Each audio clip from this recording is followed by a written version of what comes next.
Hello friends, welcome to my channel. இந்த வீடியோவில் நம்ம என்ன பார்க்க போகிறோம்னா, வீட்டிலேயே ரொம்ப ஈஸியாக ஹெல்த்தியாக ஸ்பாஞ்சியாக டம்ளர் கேக் எப்படி பண்ணுறதுன்னு பார்த்துடலாமா? அதுக்கு ஒரு மிக்சர் பவுலில் 3/4 கப் அளவு நாட்டு சக்கரை உள்ளே சேர்த்துக்கோங்க.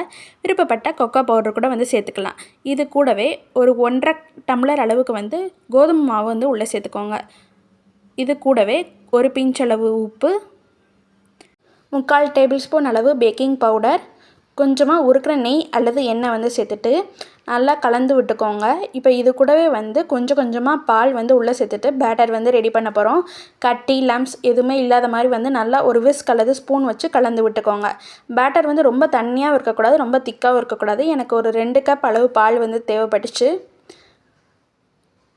பாருங்கள், பேட்டர் இந்த அளவுக்கு ரெடியாக இருக்கணும். இது கரெக்டான கன்சிஸ்டன்சியாக இருக்கும். இப்போ ஒரு டம்ளரில் கொஞ்சமாக நெய் தடவிட்டு கோதுமை மாவு டஸ்ட் பண்ணி எடுத்துக்கோங்க. எல்லாமே பண்ணக்கப்புறம் நம்ம ரெடி பண்ணி வச்சுருக்கிற பேட்டரை உள்ளே சேர்த்துக்கலாம். ஒரு 1/2 டம்ளர் அளவுக்கு மட்டும் ஊற்றுங்க, கரெக்டாக இருக்கும்.